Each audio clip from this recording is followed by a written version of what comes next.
Hello everyone, you're very welcome. I'll move this down so you might be able to see me behind the screen. I'm Pauline O'Reilly and you're very welcome this evening. We're going to have hopefully a pretty meaty debate about data centres and their place in Irish society coming up. And I'm delighted to have such superstars when it comes to cloud infrastructure in Ireland, and really talking, I suppose, about the pros and cons. Is it possible to reach our digitalisation targets and our climate targets? Is it actually possible? Have we set ourselves on the right or the wrong trajectory? What needs to change in terms of policy? So I'd love some great questions when it comes time.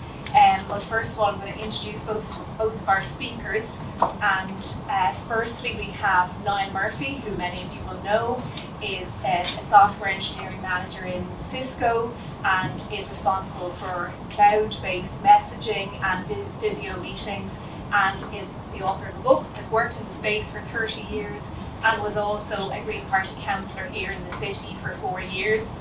And we also are joined by Michael McCarthy, who is the CEO of Cloud Infrastructure Ireland, formerly the CEO of the Irish Solar Energy Association, and formerly a Labour Party TD, Senator and Councillor in Cork. So delighted that Michael has made the journey up here with us today. And just so you all know who I am the CEO of the Irish District Energy Association, and there's very much overlaps in the conversation when we're talking about heating and data centres. We so often talk about the impact on electricity on the planet when it comes to the data industry, but we're certainly going to touch on what it means for heating and cooling in Ireland as well.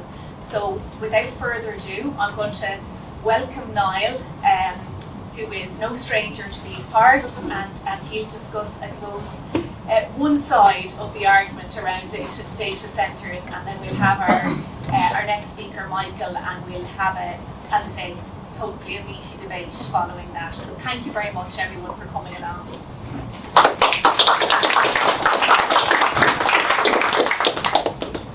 Thanks very much, Pauline. Okay, so I'll try and set the scene here a little bit.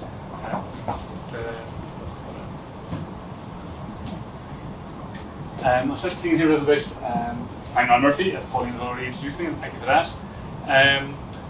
So data centres, I suppose first thing I'd like to talk about is we go through a few different aspects of data centres here and how they, and mostly within the Irish context, because Ireland is quite different. Actually, am I okay without a microphone? Everyone here back there? Yeah.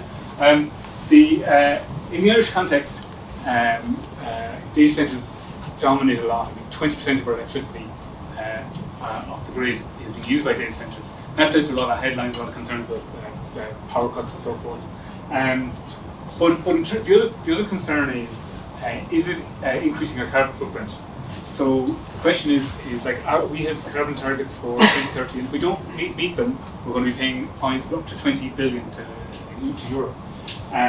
So is it all data centres' fault? Well, in the overall context, agriculture is about 37% of our CO2 emissions, transport about 21%, and data centres about 4.5%. So it seems quite small, relatively speaking. But there's two key differences.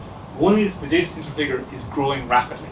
So while everything else we're trying to reduce their energy consumption, data centres are increasing. The other thing to be aware of is data centres are by their nature run on electricity. It's all electronics and computers. So it's and in these other sectors where we're trying to reduce their carbon emissions, one of the key things you're trying to do is make them run on electricity. So in transport, it's very hard to electrify, but you can replace cars with electric cars. So that's part of what's going on here. And agriculture is even tougher. You can't really replace a cow with an electric cow. So in these areas, it's going to be very hard work to reduce their footprint. But if we do reduce the footprint up here by 5% and then double this figure, well, we're still losing. So the rate of increase of data centres, the rate of growth there is huge. I mean, and a lot of the other talks during this conference later in the week are about artificial intelligence. Artificial intelligence looks like it's going to take up half of data centres' consumption. Just one other thing to note here: the 4.5 figure That's a fairly rough figure because we don't have an exact figure, so I'll talk more about later about what we do and don't know about data center emissions, but there is no legislation at the moment that forces them to tell us how much their energy they're consuming. So in Ireland, where do the electrons come from? So basically, you have a choice between renewable energy off the grid, but also you can get power off the grid, which comes most of the energy on Ireland's grid is either renewables or gas. And then a lot of the data centres have on-site backup, which is often diesel generators. And increasingly, the data centres are getting gas pipes directly to the data centres. So there's some that have already got approval, and others that are applying to get gas pipelines directly into the data centre. And the real catch there is if you bring gas to the data centre and use a gas turbine in the data centre to produce your energy, you're now not receiving your electrons down a wire.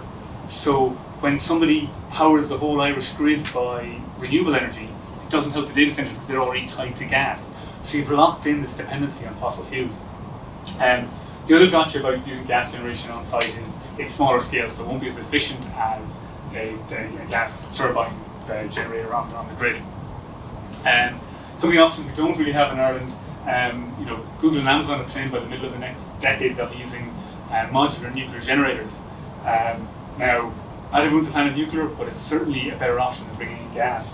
And then the Scandinavian countries have a lot of hydropower, so they have a lot more renewables on the grid already in terms of being a host to data centres.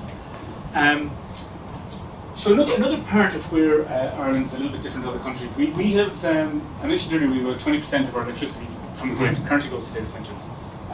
And there's, in Europe the average is about 2%. So you could say, well, everywhere you go, any industry is going to kind of congregate somewhere. In the United States, their average is about 3% overall in the country. But some states are about 10% because, data centres tend to congregate where the best infrastructure is for connections to the internet and so forth. But but looking at other countries, Singapore is about 7%. So of all the countries, 7% is the amount of energy off the grid given to data centres, and that's Singapore, which is the second highest country in the world. So Ireland's the highest country in the world at 20%. So we're way off the charts compared to any other country in terms of how much of our electricity goes to data centres. And if you decide that that's okay because the European average is okay, the catch is that our climate commitments and the fines that we'll receive because of that are tied to Ireland as a country. So when our fines come in 2030, we won't be able to say, but at the European average we're okay. What we'll actually do is pay that money to the countries within Europe that have lower carbon footprints. What this graph shows is that consumption in Ireland, since 2010, consumption in Ireland in most sectors increased by about 0.4%. So there's only a very slight increase in consumption if you look at the yellow area of all the sectors apart from data centres. But data centres, which didn't really exist back in 2010, 2011, all of our increase is basically data centre energy. So this is all the increase we have, and it's pretty much all data centres. So that goes back to the fact that they're exploding in their consumption, and that's the piece that's kind of worrying. And if we look at that increase in a little bit more detail, the increase since 2020 has been about 3,000 gigawatts. So if you look at how much the increase is in data centres, everybody else is just a minuscule amount in comparison. So there is nothing else increasing anything like data centres. And ideally, if that increase is happening and we were covering it all with solar and wind, then we would, our carbon footprint wouldn't be increasing. But if we look at where the wind energy is coming from, the wind farms, there are two categories. CPPAs are corporate private purchase agreements. So this is where a data centre goes to a wind farm and says, we will buy all of your energy. The energy still goes into the grid, so the electrons flow down the same wires, but the data centre has paid for all of the energy from that wind farm and on an annual contract. But this is the amount of wind generation increases that happened since 2020. And then auctions is the power from the wind farms that's going onto the general grid for general use. All of that increase doesn't come anywhere near the increase in demand from the data centres. So while in an ideal world, Ireland would be a huge centre for renewable energy and we'll be selling a lot of that to the data centres. At the moment, we haven't got that balance right because the amount that we're consuming here is hugely more than the amount that we're generating, and the balance is basically either gas at the data centre itself or at the power station. So to further illustrate the gas link there, Shannon LNG has been quite controversial to say the least. So quite recently, Shannon LNG have got planning permission for a power station on the Kerry side of the Shannon estuary.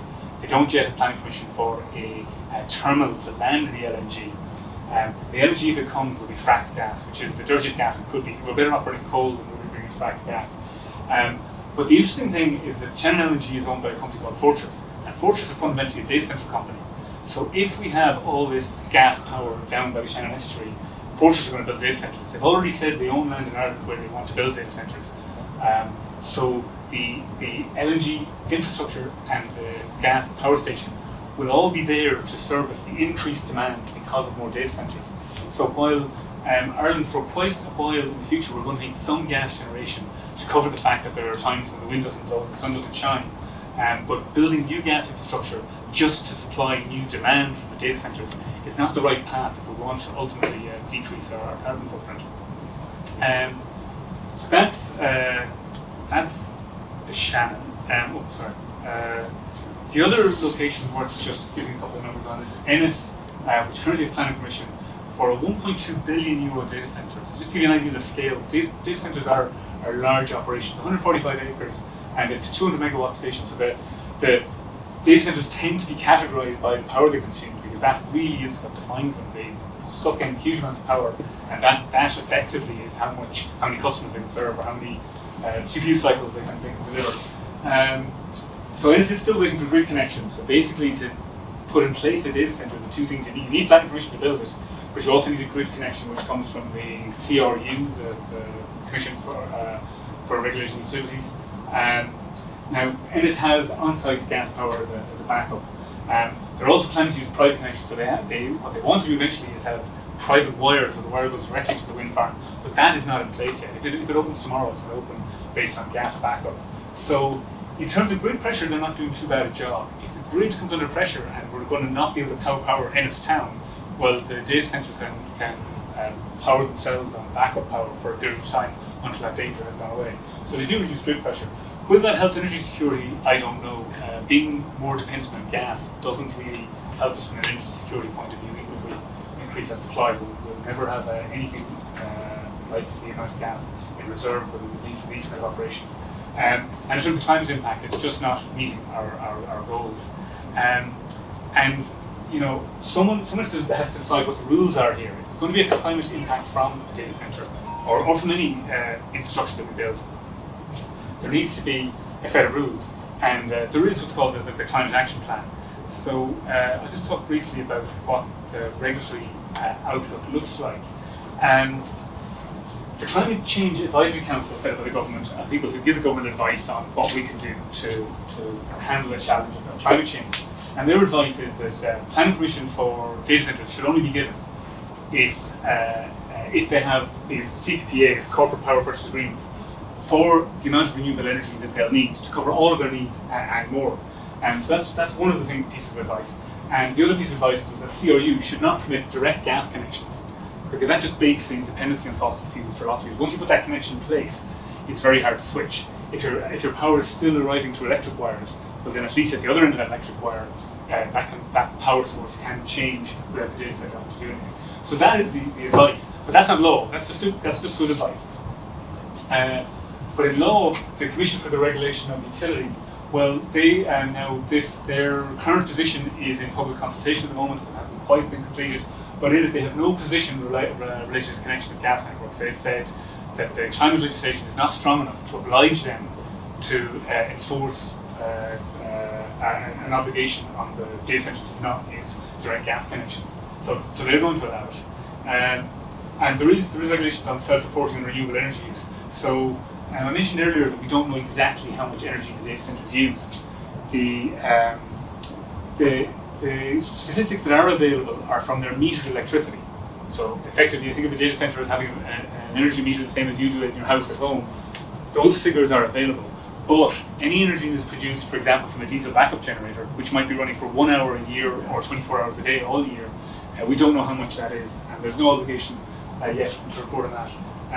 Also, the CRU has in the Dublin area, within Dublin and Meath, 50% of the energy on the grid is going to data centres. That's where most of the data centres in Ireland are on the east coast, and it's really dominating their power grid. So in the Dublin area, there's a moratorium on giving them grid connections until 2028. That doesn't apply in the rest of the country, and so it's only outside of Dublin that planning permission has been given recently.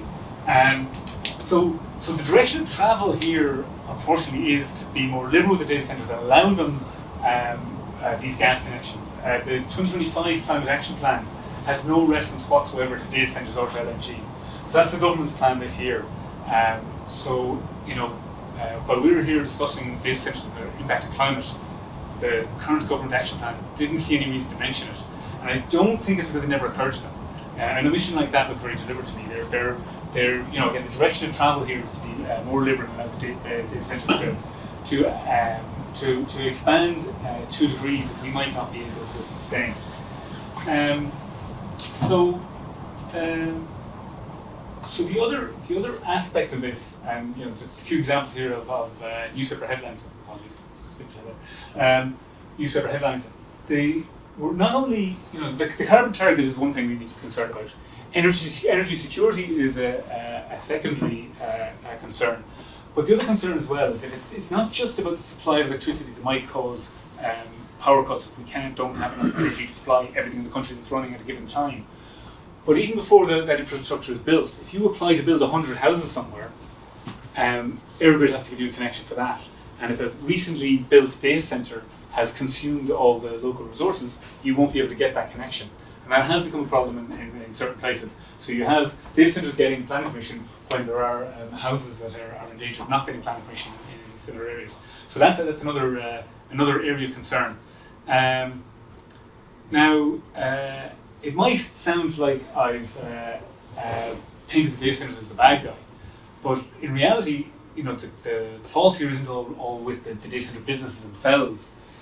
If you're about to open a data centre and you've got a choice between buying wind energy and buying gas energy, well, all else being equal, why wouldn't you buy wind energy? So if the options were there, the data centres are using gas because they don't have that option. If Ireland was building out wind infrastructure fast enough, there's a lot of challenges there in the planning system. And there's other challenges. The offshore wind that Scared Rock off Connemara, the company there has pulled out because of the reasons seem to be a bit vague, but seems to be geological challenges. But if we were building out wind fast enough, then the data centres would purchase it. But there's a huge challenge there in terms of the planning system to allow wind farms to get through that system quicker, and also some of the technical challenges offshore. And you have to get past those challenges in order to offer the data centres the options so they can choose wind. But right now what's happened is they have tried wind, and they're using wind in some cases, but it's not fulfilling their needs, or they'll have to wait too long. So they're saying, well, what are my other options? And the other option tends to be gas. And that's where the challenge lies. So getting this balance right is not going to be easy. So I hope I kind of set the context there and sort of described some of the challenges and the background to data centres in Ireland. So now I'll hand it back to Pauline.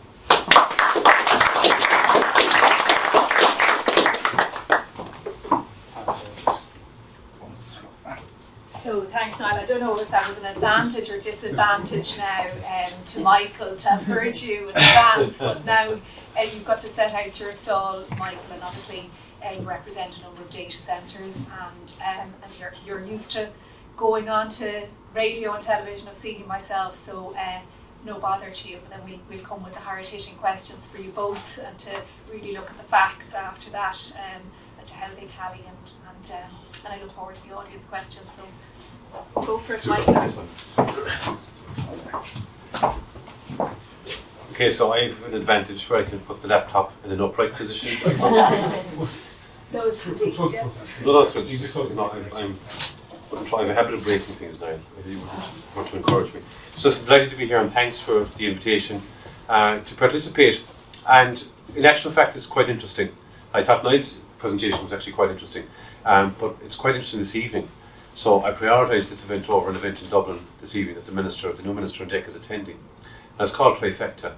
And it's bringing together renewable energy people, large energy users, and trying to go to the next level of that type of debate, because what we've witnessed already here this evening is a very measured, intelligent, sensible overview of one part of the data centre debate. And I think one of the tragedies in debate is generally, and particularly if you look at the political debate in Leinster House over the last 12 months, 2 years, 3 years, and I know monitor the proceedings where they discuss data centres, and Pauline will be aware of this. When you're in that bubble, and I was in that bubble for long enough, you don't really come out of the bubble to kind of take a reflective look at what you're doing. And any one day these people are occupied by loads of important issues. And then there's a debate in the chamber for an hour and a half. And for that hour and a half, most people lose all around themselves. And they end up quoting stuff, making statements. So it becomes very imbalanced. So the data centre debate thus far has been very imbalanced. It's been full of stuff. But I was struck by the measure of accuracy and the CAR measure which represented that detail. But to give a very kind of quick overview of myself, so and I start here and work back. So I'm Director of Cloud Infrastructure Ireland. That's a trade association within IBEC. We now have 4 members. We had 3 until the end of last year. And then Meta came on board to join Google, AWS and Microsoft. Now they're long-standing members of IBEC, but this is a particular trade association within IBEC for those companies around data centre operations in Ireland. Prior to that I was with the Irish Solar Energy Association, and that was after my involuntary departure from public life. A very small trade association that worked very hard and still does diligently to promote solar, large-scale domestic and rooftop. So I was a great trade association. And prior to that I was a politician for 17 years. Now I'm fully recovered. But from the period of 2012 to 2016, before that red card from my ungrateful electorate, I was honoured to be chairman of the Joint Committee on the Environment. And at that stage it was a very different political climate in Ireland. We had an awful recession. And all of the political kind of focus, quite at least a significant amount of it, was on trying to fix the economy. But the government did a number of things that time. They did a lot of things that were hugely unpopular, but they did a couple of things that were very important. So one level, for example, marriage equality, I think a great achievement of any government in this country over the last 30, 40 years, but significantly a climate act. The previous government, to their credit, had tried to do that on several occasions, but the economic stuff became so difficult that it ended up the government not serving the full term. So it was in that period of time when I was chair of the Environment Committee, the task was, and it was Eamon Gilmore, a Galwegian, who said to me, as party leader, I want you to start the pre-legislative scrutiny on what will be the first ever climate act we will have on our statute books. You referred in your presentation now to two very significant pieces of information that go back to that. One is the Climate Change Advisory Council. That was a significant piece that came out of the other side of that process. So in that process I brought together everybody and anybody who had an interest in climate. Lots of them didn't agree with the other people. Lots of them may not have liked the other people or whatever side of the argument they were on, but I began the process by getting everyone to agree that we need to decarbonise. After 2.5, 3 years, we published a report which then provided the basis for the publication of the heads of the bill that allowed the legislative process to conclude, I think within 2 weeks, for a significant piece of legislation. And we did that kind of stakeholder engagement, where we built the consensus before the main set piece in the chamber. But there were 2 things that just reminded me of it in your presentation. We wanted to ensure, because you're only in government for a few years and you'll be gone for however long, and we wanted to ensure that the next government and the government after would have, number one, someone to prod them, and maybe not all politicians would have the same interest, for example, in the climate space as Pauline's party did or my party did. I'm not saying they don't, but maybe they didn't. So in order to put on safeguards on that piece of climate legislation, we looked at the annual publication of climate action plans. We also looked at the Climate Change Advisory Council, which was built along the Fiscal Advisory Council. And it's great to see them in operation now. It's great to see the publication, the requirement, the legislative requirement on governments to come into the House every year and give updates, or lack of, on progress which may or may not be made in the climate space. So it was a really significant legislative period of time. But in all of that time, I built this kind of interest in energy. So here I am now, Director of Cloud Infrastructure Ireland. And the significance of cloud in this country can never be understated. It is really permeating every single thing that we do. Driving up here this afternoon, I was using Google Maps. We can see from the technology, we have the presentations, booking taxis, the working from home, for example, during the pandemic, which is now part of a normal working week. All of that is brought to us by the cloud. Last week, for example, and this is where digital services, which is born out of the cloud, I applied for renewal, and I've heard a lot of people doing this, renewing passport online. I was one of those people who had badgered foreign affairs ministers years ago to get a passport a bit quicker than the 14 or 15 weeks. It was done in 4 working days online. So this is not what we're doing. We're living in that era, and all of that is brought to us by virtue of digital services and data centres. And we can't just press stop. And it allowed us particularly, and I think this is very significant as well, a significant point, at the onset of COVID, and you look back 5 years ago when the then Taoiseach made that announcement in Washington. We all thought for 2 weeks, 4 weeks, 6 weeks, maybe 8 weeks, we're going to be kind of kept at home. And in the first announcement, the government of the day announced all of the services that would continue to function. So, for example, the health service and local authorities, 2 very obvious examples of what they deemed were essential services. Data centres were added to that list. Right, that was the first mark of government policy that highlighted the essential nature of data centres in our lives. Now, I'm bound to say they're not all the same. A big piece, a big kind of USP for my members is the whole renewables piece, and this is the renewable energy. And there's no denying that they do use a lot of energy, but we equally have to kind of analyse the national scenario. And I was struck by the slide there in terms of the transport emissions and the agricultural emissions. But behind that, and you're one of the few people now who said, right, data centres is 4.5, and that was like 2.5 up to a couple of years ago. And this is information we would get, for example, from the ISEA, who are charged with their responsibility to provide that kind of evidence. Of course, it doesn't make the debate because sometimes it doesn't suit perhaps those who are taking an opposing view. But what is significant, I think, is the architecture of the state to deliver renewable energy at scale. And that's a significant issue for us, and it's a significant issue for those in this space who want to see decarbonisation, an ambitious decarbonisation target of 80% of renewable energy on the system by 2030. Now, lots of people in the space say, oh, you can't do it, but no one thought, for example, that we'd meet half of our electricity needs in 2024 from wind alone. And if you look at the journey of wind energy in Ireland, it hasn't been easy.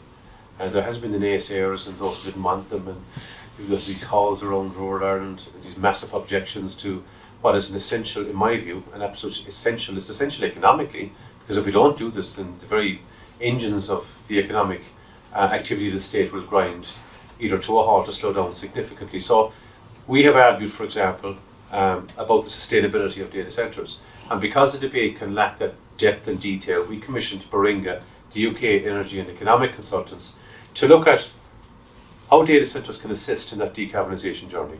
And one of the stats from that report was quite striking. Traditionally, like all of the companies that have moved to the cloud, and bear in mind there are targets from national government for SMEs in particular to migrate to the cloud, so many per year by a certain amount of years. And that's significant government policy, and that has allowed companies to flourish and to reach further afield in terms of their offerings.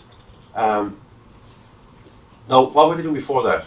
They had on-prem servers, and if we were still using that system, then the figure of 4.5% of emissions will be a lot higher. So the cloud in itself is far more efficient than those individual prems.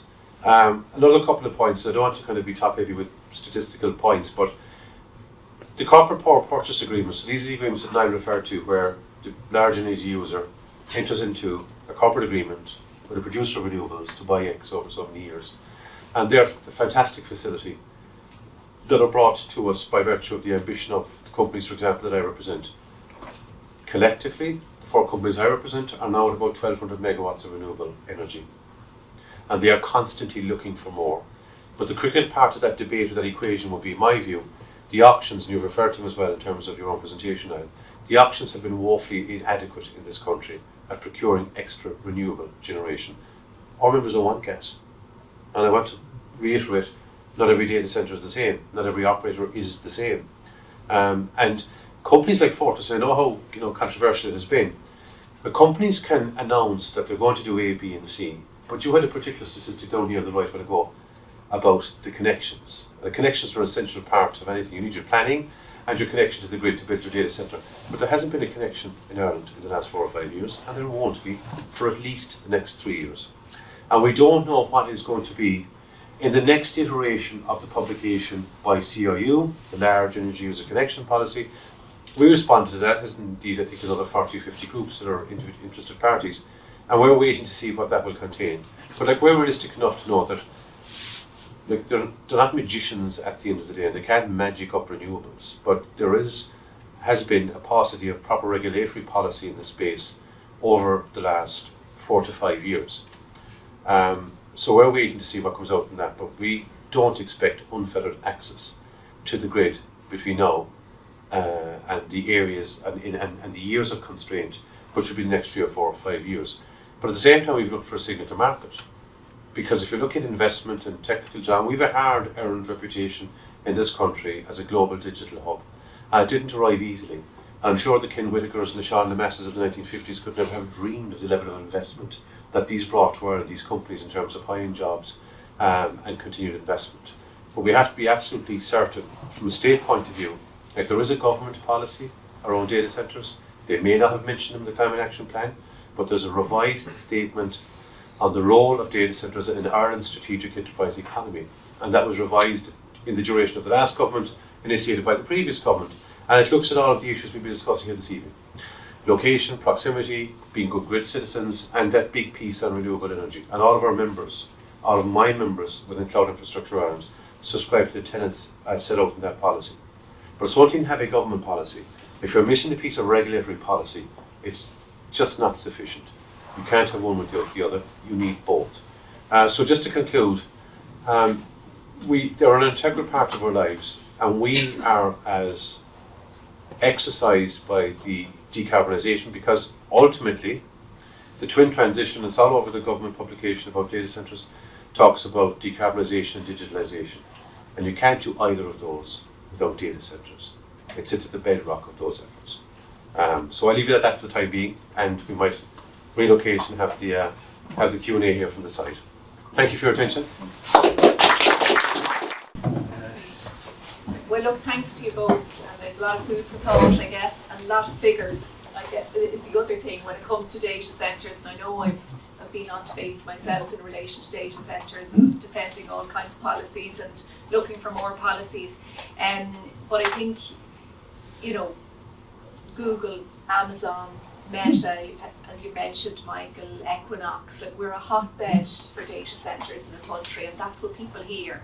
And I guess the thing that frustrates people is that we're struggling to keep up with electricity demand in people's minds, and yet we're continuing to see increased emissions in the data centre sector. Now, I suppose let's just tackle that. Do you think that's correct, or do you think that what's your response to people's perceptions, I guess, of the fact that we have a booming data centre industry and people are concerned about their electricity supply and the grid? Because I think that, leaving aside all of the statistics, we need a response to that from each of you that's going to be satisfactory. No, we do, Pauline. I think it's a really interesting question. And I said this before in terms of interactions with people about that. There's been a concentration, specifically on the data centre debate, on the amount of energy being used. So it's all about the kind of demand and the increased usage. And I've consistently said we need to look at the supply. And that's where the real issue is. And behind that, we have very laudable targets nationally around decarbonising our heat and transport. What does it mean? It means electric cars, and it means the heat pump, right? So I'm not comparing like with like here, but I'm making the point. There are other factors behind the increased usage of energy. That's two. Then we have a growing population, and we need to be mindful of that. Like, we're shooting up around 5.5 million, so it's an increased population. And despite all of that, and the economic activity has grown at exponential rates since the recession back in 2008-9, those kind of dark years. So at the same time, the level of emissions, they haven't risen almost in coordination with that, if that makes sense. So there are other, and in particular in terms of the electricity usage.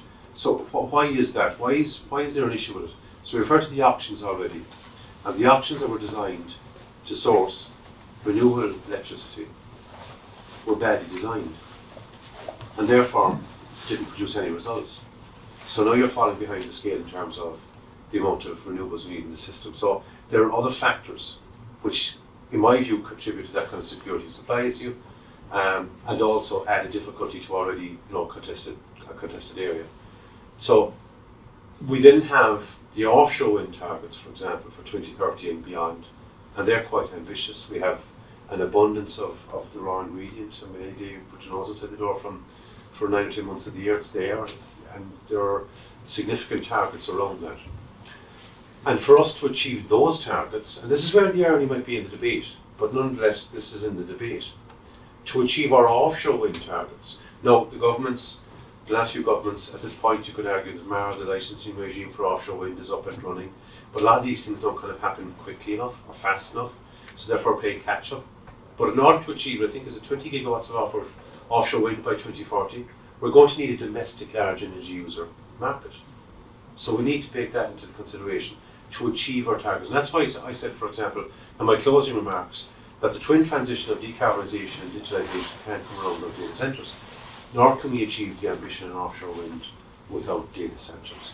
So that's why, for example, in terms of this present stage of the large energy user connection policy, public consultation being run by the regulator, and we're waiting with bated breath to see what is in that. So it gives us kind of a direction of policy for the next number of years. And again, to say there is a moratorium in 2028 anyway. We don't expect infinite access, but we are looking to that publication to give us a sense of direction for the next couple of years.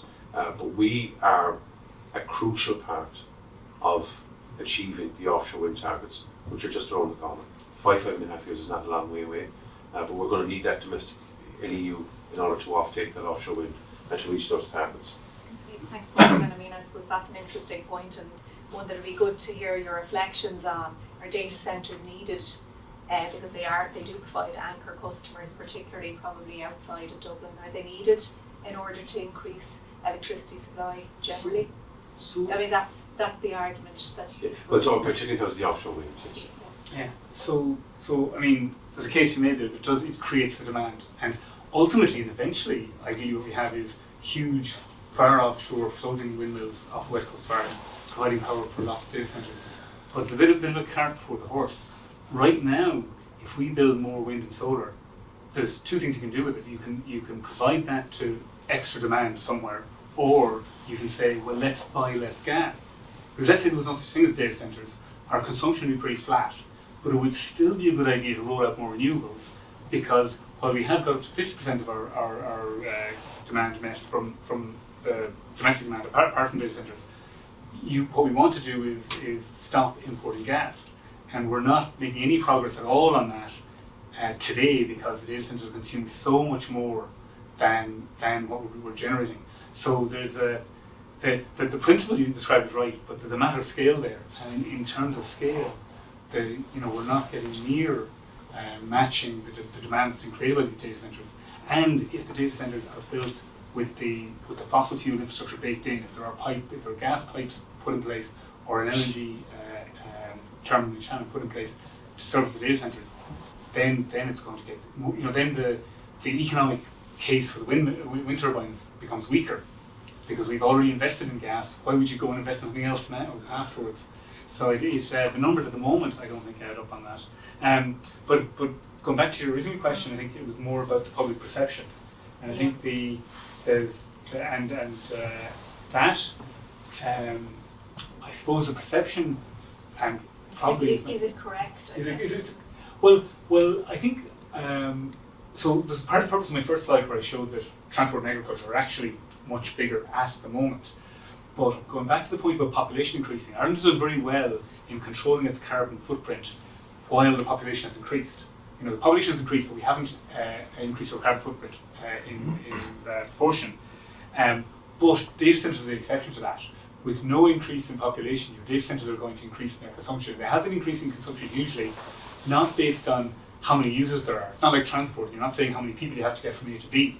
With data centres, there are new applications coming along all the time, and again, artificial intelligence being the main one that has driven huge extra consumption there, and something else will come along in 5 years' time and increase it again. So in spite of Moore's law that is making data centres more and more efficient, you get more computing power per megawatt, we still have the challenge that the actual consumption is going up, and seems to be going up, unstoppably, regardless of the population involved. And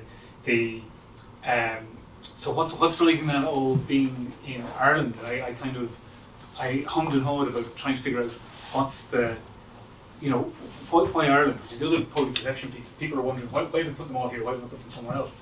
And and it's not just the climate. I mean, the cooling is an issue, but as data centres get more efficient, I mean, cooling in smaller data centres, it can be 40% of your energy.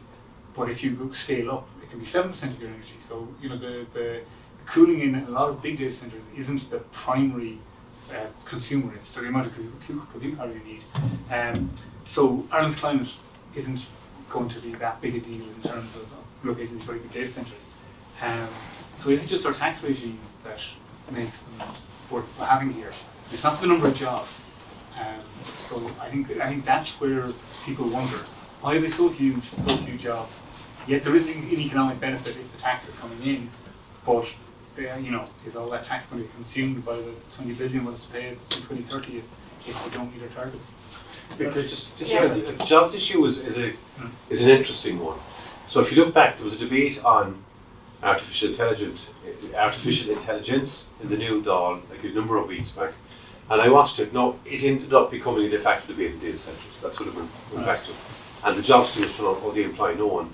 But then if you look at the IDA stuff, this is the thing about, this is why we produce research from Ringa, because that helps at least assist us to kind of navigate the debate and put some guardrails on it in terms of getting that evidence base and using that to have that kind of meaty debate that you've described, Pauline.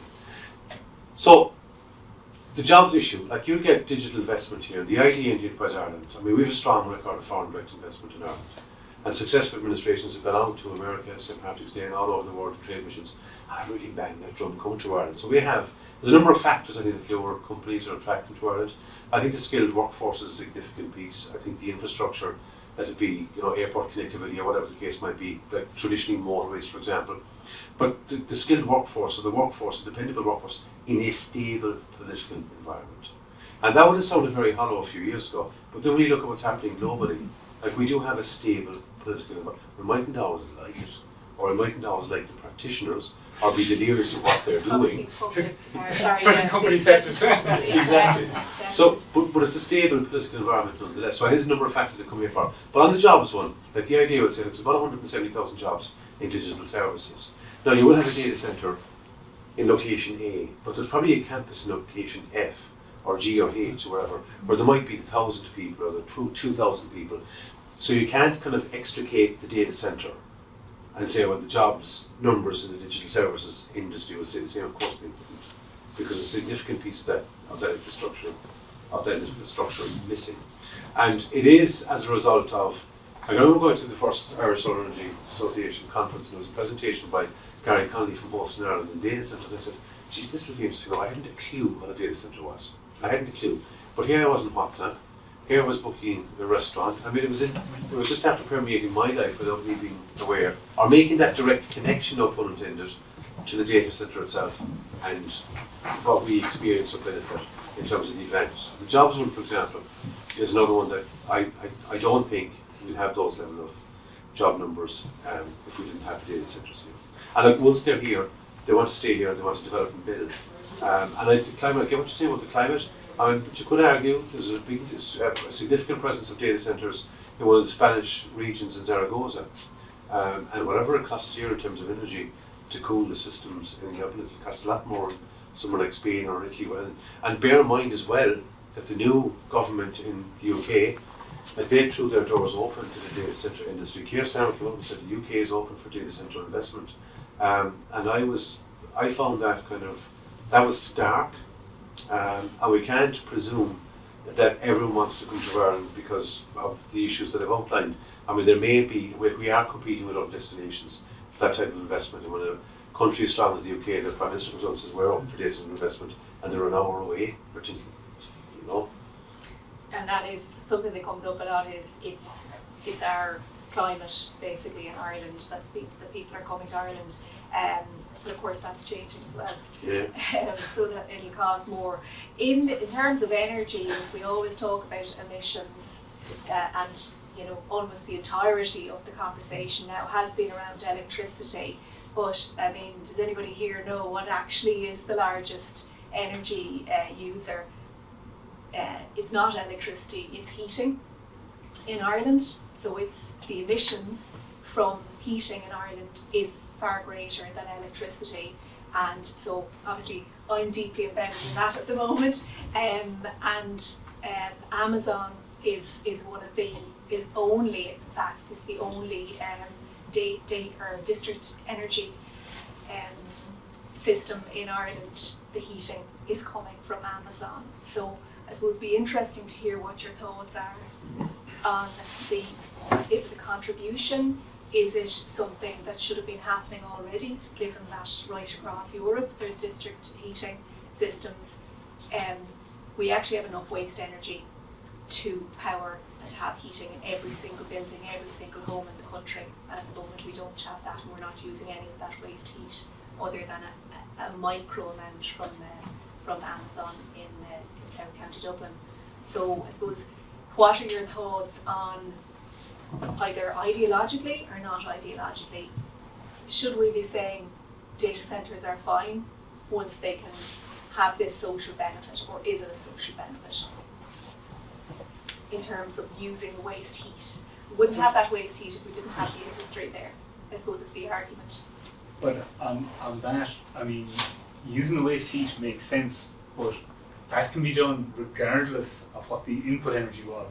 So if you have a data centre that's getting all its power from wind, there's going to be heat. There's going to be power in and heat out no matter where the power in comes from. Absolutely. So if it's all powered by wind, you still have excess heat, which can still be used in exactly the same way as they're doing in Tala and hopefully will in other places.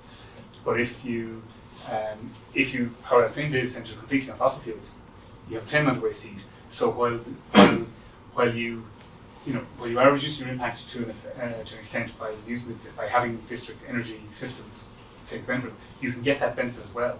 And we're going to need 100%. I suppose and you need both. 100%. But I suppose the point is, would we be okay if we had every data centre in the country powered by renewables, and the excess heat being used for some social benefit? I suppose that's the question that I'm asking. And given the earlier slide, Niall, was that actually if we continue to produce renewables and it's all going into data centres, we're losing that economy. So I suppose the argument that you were originally making was, let's use the renewables for something else other than data centres. I think, Michael, you're fully in favour of using renewables for data centres, but it's a question, I guess, of can data centres do more to add social benefit, which would then allay people's fears, or is there a more fundamental problem? No, I think just in the Tala district heating scheme, like, it's a very novel scheme. So effectively, the excess heat from an Amazon data centre in Tala is now being piped into, I think, the library, parts of the campus of the old Institute of Technology, and some very old former local authority, and maybe some existing local authority housing stock. And it's a fantastic idea. And I went out there last year, did a piece to media from a UK-based media outlet on it, and it's an exemplar in terms of district heating. I think the question is, take the data centre out of it. We should be doing that, in my view, and I say this as a citizen, we should be looking at that anyway, and we should be looking at either national, regional, or a combination of national government and local government need to kind of look at that as a policy. But in the short term, isn't it a wonderful thing to do with the excess heat from a data centre? Now, the decision to oblige or to bake that into, the conditions of connectivity will be made by none of us. But I think it's an exemplar in terms of the sustainability initiatives and the decarbonisation efforts of the companies that I represent. I think it's a very fine example of that sustainability. It would be probably far easier for these companies not to look at these at all. But that's why, for example, from that perspective, they are members, my 4 companies, or the 4 companies I represent. Of course I don't own them. If I did, I wouldn't be here this evening. but they are part, that's their sustainability ethos. So they're part of the data centre the climate neutral data centre pact. All of these companies want to run all of their data centres on 100% renewable electricity. And that's there. And that's why I can have to repeat the earlier point, not all data centres are the same.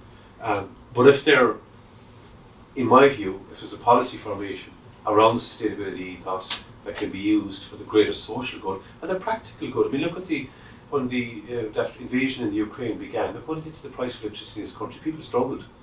You know, people were, like, particularly small businesses and households, were putting their electricity bills online for people to see. It wasn't made up, it wasn't spin, it was absolutely cruel. And district heating is a way, I think, of addressing some of that kind of, and particularly for those who are benefiting from that. But over the next 4 or 5 years, and this is the thing about the debate, like, data centres are so nascent. Like, I'm around long enough to remember the first time I saw a mobile phone, and the first time I saw a text message being sent. And now look at the way it permeates our lives. I think we're at a very nascent stage around the data centre kind of experience in Ireland in some respects, but particularly in terms of some of the sustainability initiatives.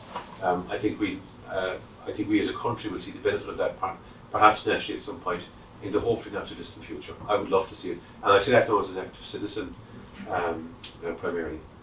Yeah, we're looking at, obviously it's not the only form of heat which we use in district heating, I should add, but I suppose it's adding an extra element into the conversation. I'd love to get some questions now. Yeah, just an observation there. I might just introduce yourself as your... Sorry, Danny Newell is my name, and I work for myself in the security management business. There's some connections with Microsoft, but is there not some data available from the Nordic countries on the surplus heat or the usage of surplus heat from the data centres, to the extent that they're making connections conditional on planning around that? I know Microsoft recently opened a data centre there, it was last week. I don't know if you know Lavinia, you probably do. But I think they're powering up, 30,000 odd houses from that. It's quite a large number anyway. But I'm just wondering, should we look at the data they have? They have quite a bit of it, as I understand. I suspect it's there, Denny, right? Now, yeah. The Nordics, every time I hear the Nordics, I primarily think of their health system, and I think of their social system, and their ambitions. And I know they're the Nordics for a reason, and they're probably better placed to do that. But I think it's pointed out the paucity of our renewables journey in Ireland over the last 10, 15 years. Like, there's so much we should have done at this point in time. And I refer to the congested mind of the policymakers in Leinster House already, and that's not to excuse that, but we do have we have a lot of catch up with the Nordic countries. But in terms of, like, the offshore wind, the onshore wind, the solar, they've been years ahead of us, and they've been doing it years ahead of us. I suspect there is data available. I don't have it. Well, particularly on the surface heat. Yeah, they're big users of nuclear as well, as we know. But yes, I know they have some data on that. It could be something to look at, you know. Yeah, no, it's interesting. And look, you know, I think that it goes back to your earlier point, Michael, about the fact that there haven't been any new grid connections for the past number of years. Probably frustration for the data centre industry as well as anything else. But while it gives us, you know, I suppose some comfort, it actually hasn't moved forward then with what you're talking about, Danny, which is like putting in place the regulations that say here's what you actually have to do if you're opening a data centre in Ireland. And actually that would probably support industry as much as it supports anybody else, to know what the rules are.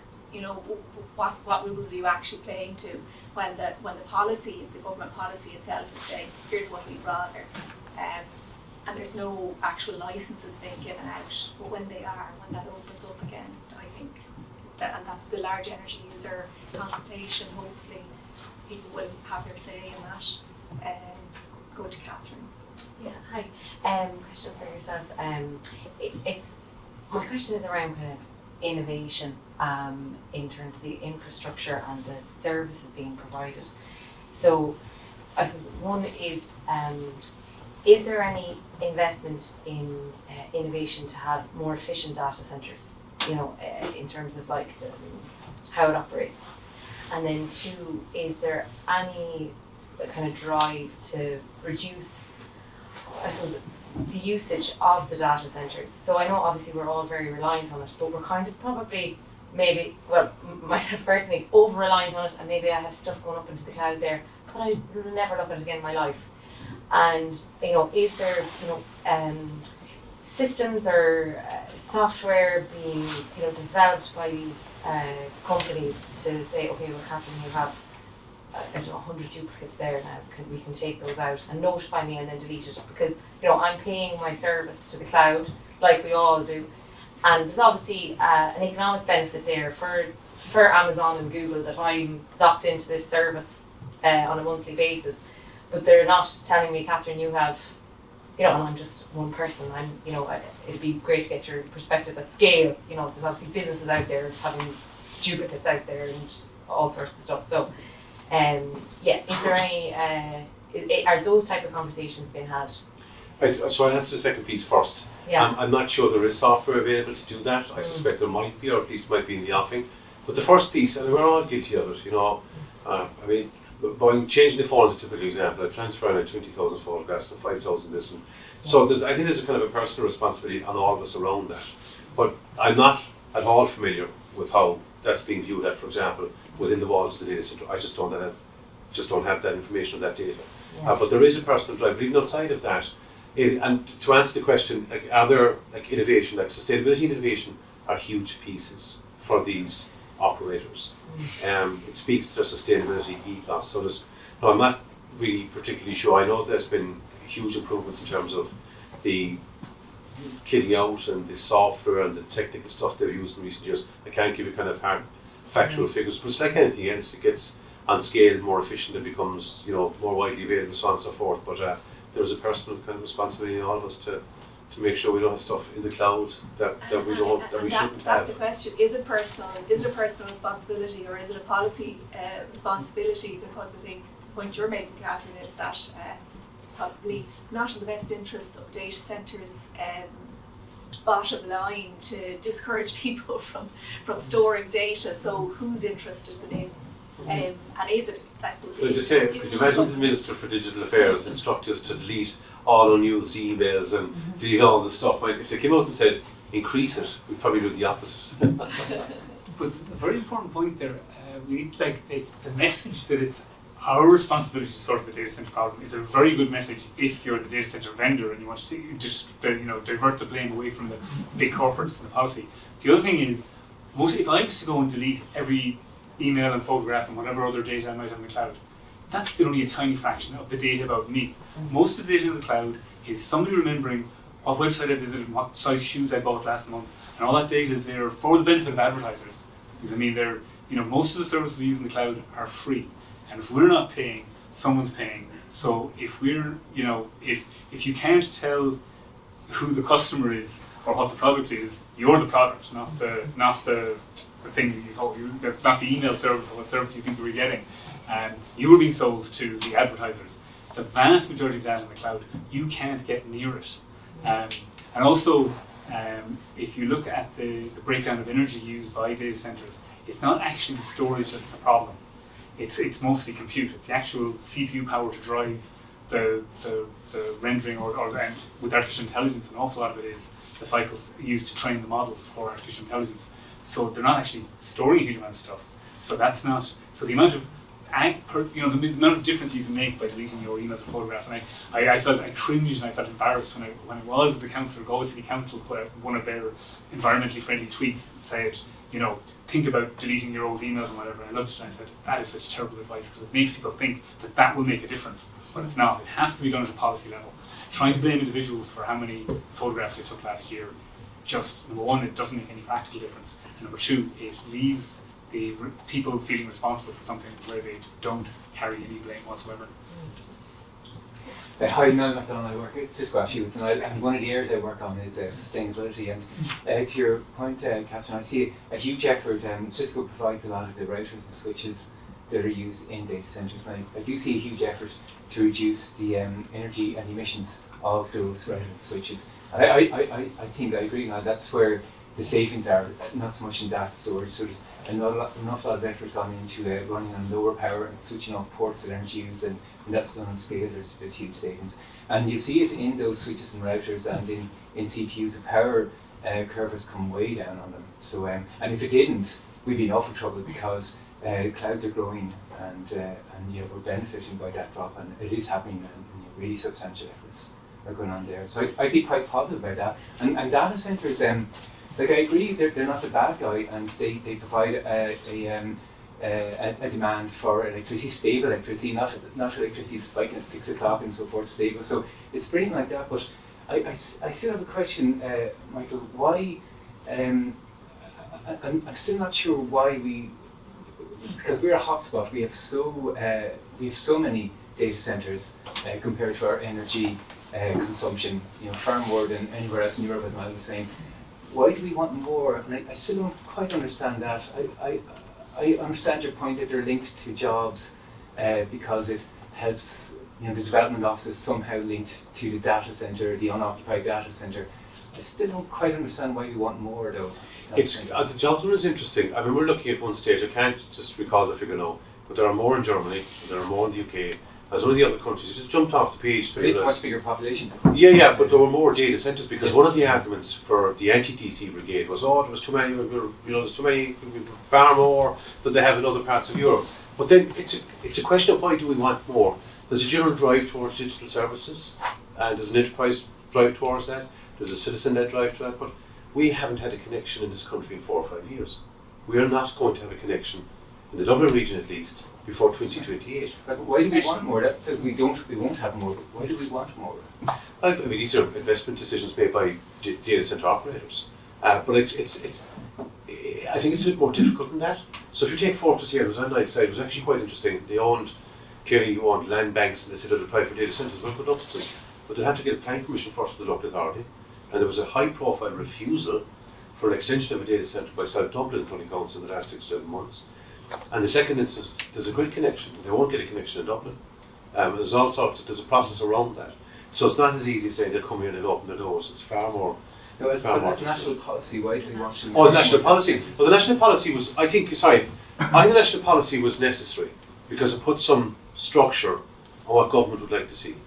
And if you look at the principles around the government statement, the revised statement, it talks about proximity to the grid, it talks about energy parks, it talks about renewable electricity, and that's the point I've made, that not all data centres are the same.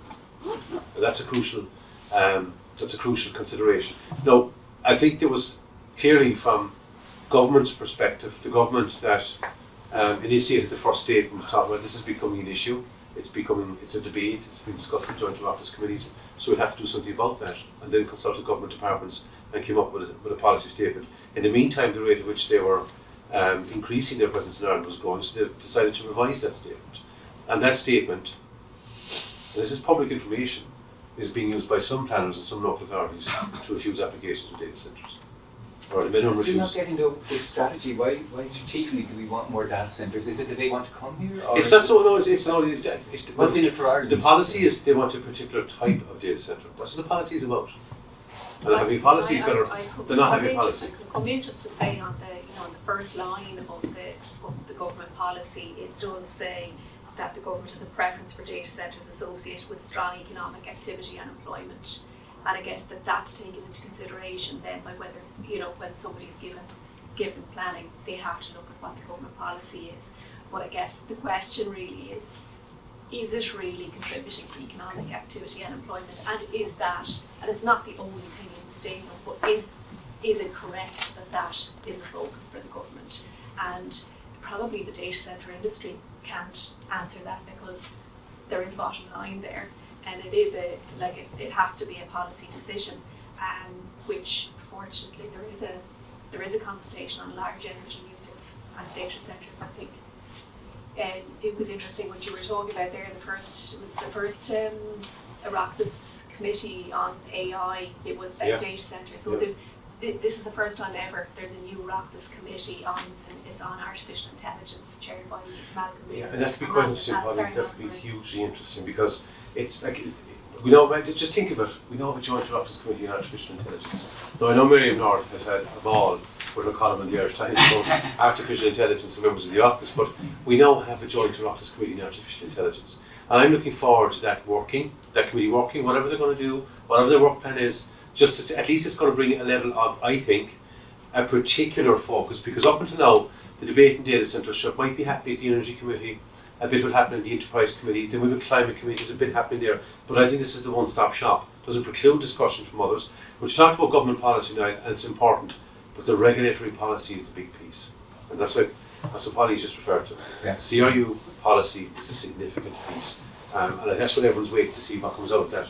What comes out of that particular the final instalment, if you like, of trying to put together. So you have a government policy, but the regulatory policy is a significant one. Niall, do you want to come in? Just on the regulation piece, and there's multiple pieces to it, but the one that I found interesting to watch is the European Energy Directive, which is European law that obliges data centres to report on their energy consumption. It doesn't force them to use renewables, but it does force them to say what it is they're using. Yes. And that's been passed in Europe several years ago. But the Irish government, they did now, in fairness, a year ago, that law has to be transposed from European law to Irish law. Yes. So the Irish data centres don't have to do anything until it's Irish law. And the 15th of May every year is when they have to report. So if it hasn't become Irish law by the 15th of May, then they don't have to report. And back in March, the Minister of Climate, Darragh O'Brien, said that, oh yes, we're working on it, we'll have it ready for May. May is coming on and it hasn't happened. They really felt it was really significant that they dragged their heels enough, and now they've missed the 15th of May, that's another year. So it's an extra year where the data centres don't have to conform to those laws because the government dragged their heels. Yeah. I don't know there's 30 or 40 backbenchers who can defend government policy, right? But I will say in their defence, right, like that joint Oireachtas committee experience that I've spoken about, I suppose it was probably, and I'm going back over time, right, the amount of European stuff we have to transpose is voluminous, right? And there's a lot of kind of various elements. But on the EED, that's inevitable, it's going to happen. And the data centre are aware of that. The longer you wait. But they did set up a group. But I mean, they're cut off points. They'll have to. There is a group within, I think it's DEC, a kind of a group that are now kind of looking at the transposition of that directive. But if it's not done by the 15th of May, it's one of lots of directives that will not be transposed by the 15th of May. It's not a low. Yeah, I don't think significant. I don't think they've cherry picked it because look, European law is European law. It's as simple as that, you know. No, it's sorry. I just made this point. That's a very interesting comment because it reminds me of the process of the pre-legislative process on the pre-legislative scrutiny, in other words, the public consultation on what became the Climate and Low Carbon Development Act of 2015 began in early 2012. And I made this point a while ago, I got everyone to agree we need to decarbonise, and there was a question of how do we do that? And there was sectoral roadmaps and this, that and the other thing. But then all of a sudden one group said, well, we're not too bad, you dim, you know, it wasn't dim, it was us, it was the hauliers, it was the cattle, and then you had all sorts, we had just such an array of stakeholders that came into us. And a big criticism of that, after it was finally published, there was a piece in the Irish Times, and it was a huge amount of legislative work. It was a huge, now not visual, you know, in the sense of a constituency politician standing behind a ribbon. This wasn't visual. We were in the bunker of Leinster House for months trying to kind of come up with this report, and we did. And apart, the only criticism that stands out, at least at this point, was there's no targets. And there weren't targets. And do you know why there weren't targets? Because nobody could agree there should be targets, right? No, I wasn't an ambassador from the United Nations. I mean, I couldn't touch them all a magic wand and get them to agree to targets. But, do you know what our get-out clause was? We're bound by European targets, anyway. And that was to get us over that, because if we hadn't politically, I think, dealt with that, then the Climate Act would have been doomed again. And then it would be another couple of years before a new government would come in and do all again. So we're bound by the, sorry for going on, but we're bound by the European stuff anyway. Having been stuck in a bunker in the Joint Oireachtas Committee on Climate to do this Climate Act that's just passed, I understand your pain there. Owen. Thank you. Owen Madden, I think this time last year we were at an itag forum on sustainability night, and we were also both running unsuccessfully for the Greens in the local elections. And now I work in the university where, for my shame, I manage the data centre there. Well, it's a bunch of computers and called the data centre. So please don't protest outside there tomorrow. That's the university. Actually, Catherine, we just got a new server there, and one of the things it does is if two people copy the same file, it deduplicates, and only one copy of the file. That's kind of done at a very low software level, which is something I only found out recently, that there is some deduplication that goes on. But as Niall says, or maybe it's the other gentleman from Cisco, whose name I can't remember. It's storage. Also, no, it's not the storage that No, it's just good. takes up a lot of power. I will get to a question eventually. I'll stop rambling. But yeah, at that sustainability event, itag sustainability event last year, it was all good news because it was all kind of saying the servers are getting more efficient. We're getting more compute for less power. But now, you said it yourself, now AI is throwing that out the window. That now we're using way more compute. And so finally I get to my question. Michael, do we have any idea what our data centres or your members' data centres, what they're being used for? Or like, is it all serving up ads and 60-second videos? So short answer. Or is it like, unlike my servers, that they're vital information and short answer is no. data? Short answer is no. And I remember saying this in a media interaction a number of months back. Well, what goes on behind the walls of the data centre? What goes on? I said, that's akin to me, to a stranger tapping me on the shoulder saying, show me the banking app on your phone. So hold on a second, that's kind of personal, isn't it? There's nothing, by the way, spectacular there, right? But there's an element of that to it. But if we look around at the digital services we have, and we can make assumptions of what goes on in those data centres by virtue of the product offering they have, that'll be the Pulse system or, the HSE systems or all of that kind of enterprise IT stuff goes on there. And some of the opponents would argue, sure, look, if we could just kind of selectively remove parts and take it to another jurisdiction, I don't think it's as simple as that. Beyond that, to be honest, I think someone like Niall's, training expertise is probably would give a better insight in terms of what some of them do. Because some of it provides social good, and like I said, what's running in our data centre is climate modelling, and I think that's a social good. But then some of it is gambling, and some of it is just serving. Well, you could make that argument about, I suppose, when the internet became a thing. You know what I mean? The kind of darker stuff and all of that. I mean, that will always stand. I mean, you've got the kind of AI revolution coming down the tracks. I'm sure for all the good that will be in that, there'll be equally some that won't be good. And I guess is that what's going on in the background of a lot of the conversations around data centres is what are we actually using them for and what kind of social benefit. It's not only to do with the emissions, it's also to do with people's anxiety and fear about it's using a lot of our energy. Is it giving back as much? We don't know if we can't quantify it. Now Comisiún na Man is there in part to put some shape and some regulation in Ireland around online activity, but I certainly think that it's taken a long time to get to this, and we've seen the impacts on democracy, we've seen the impacts on our children from data, and so look, it's not to do with emissions, but I think that it's an underlying kind of conversation that people are having when it comes to data. Is it all necessary? It's not just cat videos, it goes well beyond that, I guess would be the argument. And in protection of cat videos, which I think the much bigger concern would be things like cryptocurrencies. Yes. There are entire coal-burning power stations in China driving data centers that are doing nothing but mining for Bitcoin. And there's no real social benefit there, so you've got this kind of, literally an algorithm that generates money being driven. So, but I don't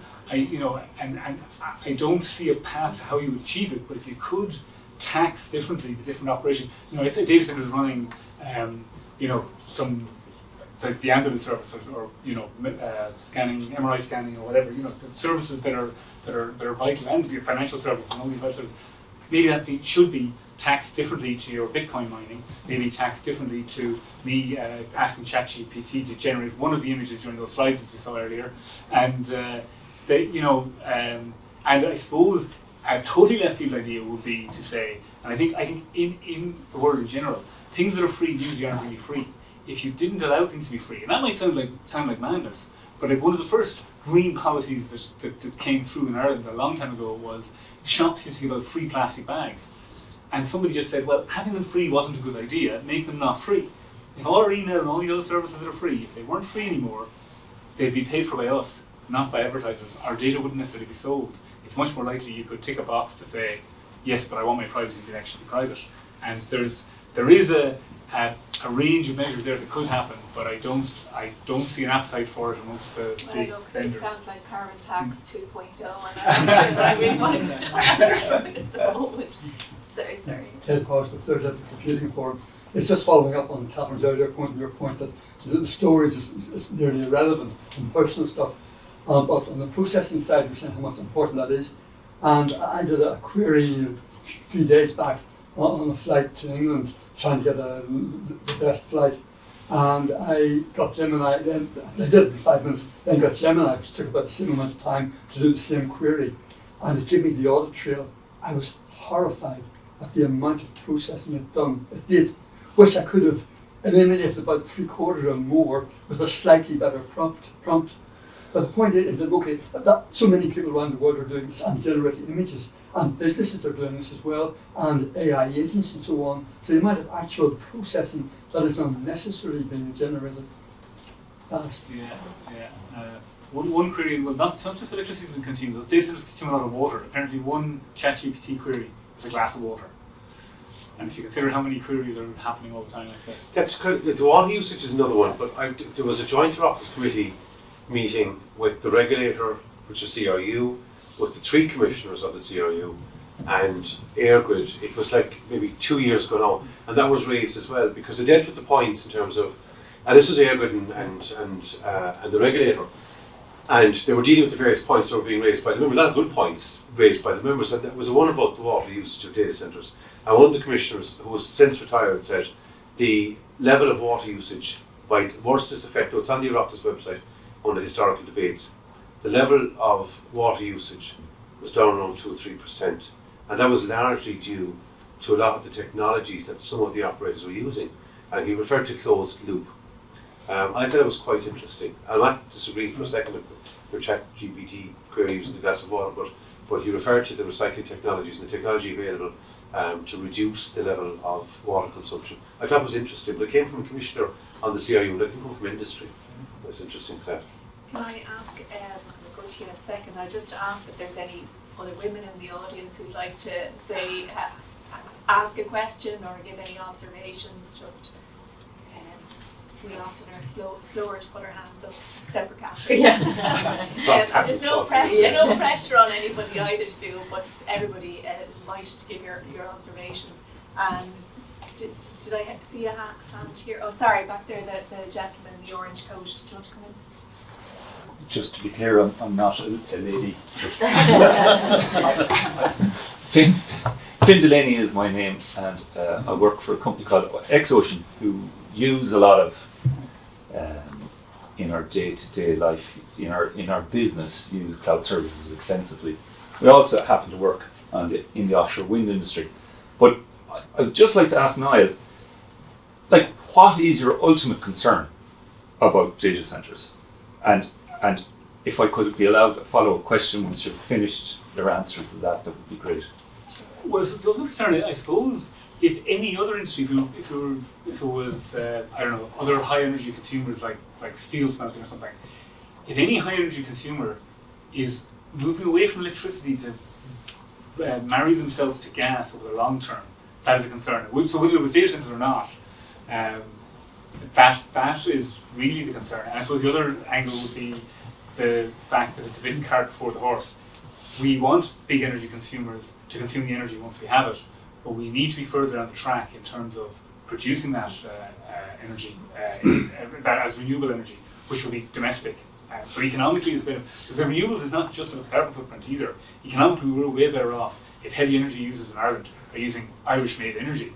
100%. Not for lots of different reasons. Vast majority of gas not imported. Like energy security being a huge one. But so if you could remove the gas input, as I said earlier, if like the vision of having lots of power coming from floating offshore wind, powering lots of data centres, which would then be on the west coast of Ireland rather than the east coast of Ireland, that's the ultimate goal.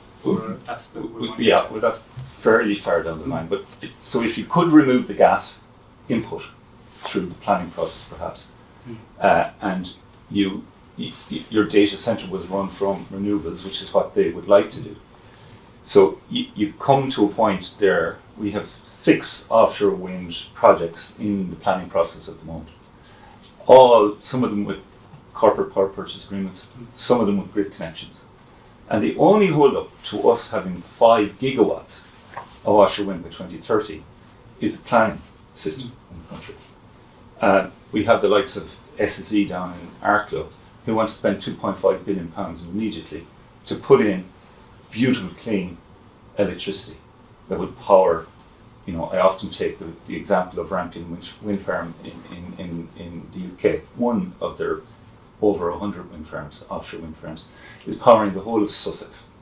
So we're actively stopping SSE through our planning process, investing in our energy security and our energy transition. So if we could sort the planning, is what I'm saying, I think this argument about the data centre disappears, because we've all talked about it being the future. Like, we're all using it every day. We can't put the genie back in the bottle. There are all kinds of things being done every day. The data that we put up on the cloud, one way to stop people putting so much data up, you have to pay for it. We pay hundreds of thousands of pounds every year for our storage and for the compute part that we use. So those kinds of issues, I think it comes down, would you both agree perhaps, that the planning process is the nub of the problem? Oh, I completely agree. The planning process is the problem, and I'm not sure. There is recent legislative changes to make it harder to object to planning applications, but I don't know if that's going to go far enough in terms of wind and the urgency with which we need to roll out more wind. Well, your previous party did amazing work in getting those policies in place, but it's just every time it comes up against the planning system. Like, the irony is that we've put in place as a country the targets that is now kind of pushing people to make yay or nay decisions on things, which it could be nay because of the planning problems. If I would be allowed just one final. Yeah, absolutely, go for it. I'll come back to yourself. Yeah, I don't mean to take up all of the time, but you have this cross purposes in government. So you have the likes of the ESB at the moment, and they're forward thinking to 2040 as to what will we do with all of the offshore wind that we have in the pipeline if we hit our targets. It's just, they need users for this energy, and balanced regional development, as you talked about, now playing a part of that.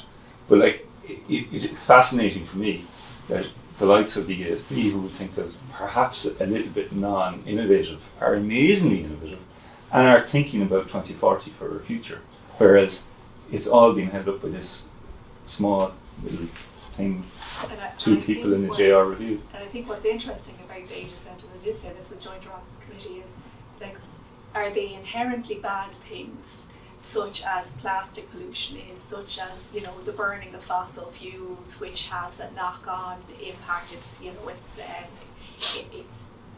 has an impact on air quality and so on and so forth, or is it actually how they're powered? And we do have to answer that question. And if it's how they're powered, then what your argument is then change what they're powered with and get that right as a country.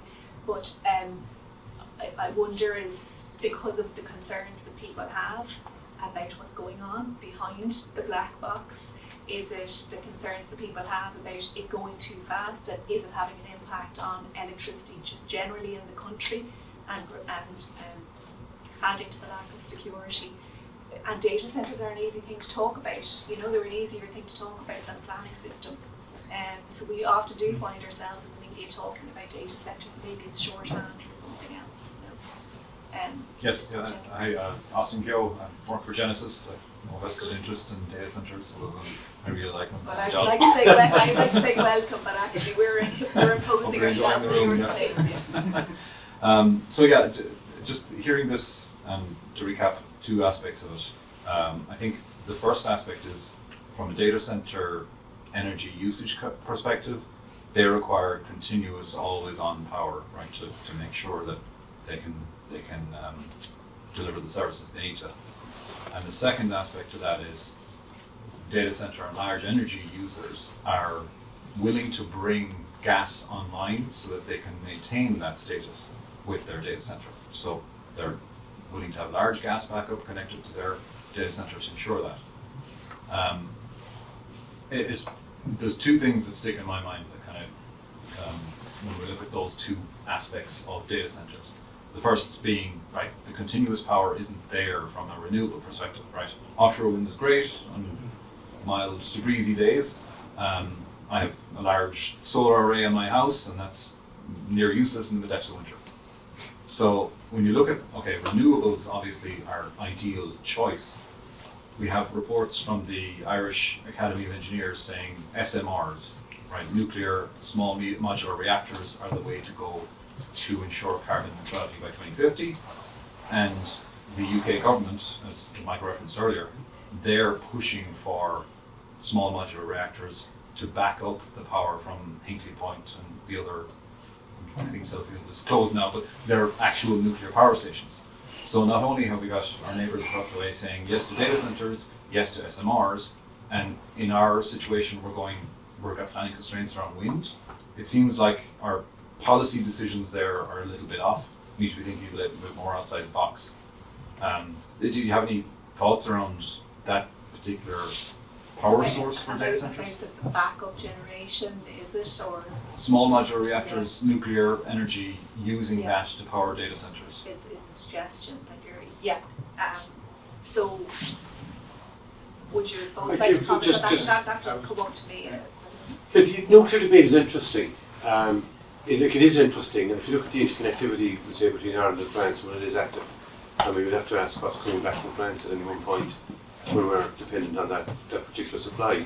In terms of that gas issue, I'm just reminded of the debates at the JOC where Mark Foley, the previous chief executive of Airgrid, and he was very public about this, clearly was, he said it at the JOC, that he told the minister or ministers that he needs 2 gigawatts of gas for the transition on the grid to bring it to 80% of renewable electricity to deal with that intermittency, the issues we've just pointed out. So I'm not entirely sure. I mean, if it is innovative, and if it is, as Niall said a while ago, it's more palatable than gas perhaps, and it may ultimately become part of the mix. But I think we need to get our house in order first on renewable energy, and we need to look at those issues. Let it be planning, or let it be the auction system.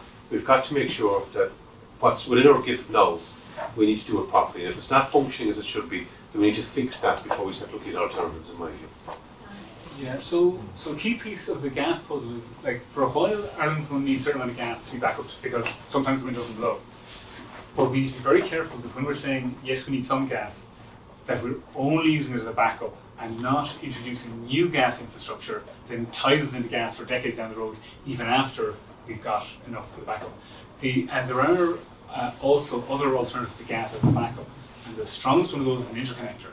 If when we have excess energy, when the wind does blow, and I've seen very impressive graphics of storm coming over the Atlantic. So Ireland's going to get all this wind before Europe, and at that point we have too much power. What do we do with it all? Well, if it goes in the interconnector into Europe, then they are powered when they didn't have the wind. As the storm passes over Ireland, now our wind speed dies, but the wind is increasing because the storm has now reached France and Germany. Their wind speed has increased, so now they have more power, and the interconnector can now pass it back to us, and everything averages out. So the interconnector allows you to balance out an awful lot of that intermittency of wind. So that's one big part of the solution. The other end, we could probably do another entire debate on nuclear. Once you say that word, there's an awful lot of strong opinions. And the only view nuclear is it's way better than coal. It kills a lot less people than coal. In terms of safety and in terms of waste products, it is way better than coal. And if you have the interconnector, you're getting some nuclear anyway because it's going to come from other countries. It's going to be very, very difficult to actually do any nuclear in Ireland because of the law changes that were made about 3 decades ago now, or whatever, banning any research into it. So that isn't. It's actually Philip Butcher Hayes did a very interesting podcast on his series on what it would take to do a nuclear power station in Ireland, and he reckons even if everybody wanted to do it, it would be 50 years away because of the amount of legislation that would have to change, and then the planning system and so forth. So it's 50 years away, which is forever in terms of what we're looking at here. So, as you say, we could do another talk on nuclear, and certainly when I went to COP in Glasgow, you just arrive at the train station, not actually within the precinct of COP itself, and you're surrounded by people from the nuclear industry who are chatting to you as you're on your way. So I think there's a big industry behind it as well, so let's not forget that. But I do like, absolutely, you don't have the air pollution issues, all of these things kind of go away when you talk about nuclear. We are bringing it in already from France, and people just don't talk about it to the same extent. But my gosh, if there are planning issues around wind, I can imagine what the planning issues would be around nuclear in, you know, in a particular area. I can't imagine it getting over the line that quickly in Galway. Put in the middle of Highview Park. It's been fascinating to chat to you both. I think we're going to finish up unless we have any last questions or comments. Yes, go ahead. Thank you. I'm sorry for looking at my phone. I was looking something up. Oh, don't worry, don't worry. We're all using our phones. For Thanks to the data centres. Go ahead. So when we look at the 4.5% of emissions, why are we only looking? That was only the carbon emissions, right? We're not even looking at like the methane emissions or any of the other emissions that would come if you look at the data centres importing gas. Well, The carbon equivalent. carbon equivalent, yes. So it's measured as, so say methane is more of a problem in the agricultural industry, but once you consume power, I mean that's the whether it's gas or oil or coal, they're measured equivalently. But there is, I mean, when it comes to things like LNG, you have to allow for how much that leaks during the process of getting it to the centre. I couldn't say for certain whether the leaks were factored into that 4.5%, which was also only a rough measure. And I think 4.5% is probably quite high. It sounds like a high number to me. Was that an ISEA figure? No, was it? That figure, no, so that's based on, it's 20% of our electric grid power. So, it's 20%, so I have an ISEA figure for all of what the grid consumes. Okay. So if you take 20% of that, you've got your data centers figure. So you say, come over. I just thought again it was. That's the point I made earlier. Sometimes in the data centre debate they just throw stuff into it. And you think, God, you talk about Trump and fake news, you know, and the data centre debate in Ireland can lead to that. But I mean, the ISEA a couple of years ago came out very categorically based on evidence and science. Well, that's interesting to know. But it was that's the second reference I've seen to it was yourself. Yeah, I don't get any of my statistics from Trump. But in relation to methane, once the conversation goes to methane, we always do talk about agriculture, and I think there's a real reluctance in Ireland to talk about methane just generally across the board, whether that's in the data centre or whether it's elsewhere. And things go down a political route very, very quickly once you start these conversations, these kind of measurements. And it's why I think we could make gains, and I say gains, make reductions in emissions in other areas. It's somehow easier to have those conversations and to start us on the trajectory. But completely agree with you in relation to methane, and it is, has that long lasting. Just add on why I was brought that up. It's because there's been new research in the US that, I specifically have done a lot of research about LNG, and there's new research that has come out that says that if you take into account methane emissions and the whole upstream process of it, then LNG is actually 33% worse than coal. So that's something that I guess, yeah. I agree with that, and that's LNG. I mean, if we import LNG in the hope of, not meeting Money Point, we would be better off keeping Money Point running on coal than having fracked gas. Once it's fracked, that's the worst scenario. Fracked LNG. I should have added that. And today I think it's the fracking process that you exactly. And I suppose okay, that's a little motivation. There's lots of submissions in relation to the Fortress Energy one that do refer to methane in the planning process around energy. Shannon, but look, it's been great to have this chat, and I think actually we've probably all learned a little bit here, and we'll all leave thinking about both sides. I think it's been very respectful debate, and I think what I'm hearing is very much around balance, and that people are less concerned when they feel that there's a level of balance in our electricity use. And I would also say in our energy that goes into heat. So look, I look forward to seeing what comes out of the CRU consultation. and look forward to continuing this debate with everybody here. So I just like to draw people's attention to the conference. Did you want to say a few words about the conference next week? Yeah, thank you. First of all, thank you for travelling today and for being here and coming up to Galway. We're delighted to have you. It's great to see a healthy conversation, and hopefully we can have a few more of those.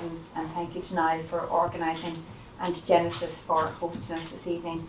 The conference is on Thursday, the day after tomorrow. There's 530 plus people. If you're interested in going, we have some sponsor tickets at this stage. Please send us an email to ccawley@itag.ie and we'll facilitate you for Thursday if you want to.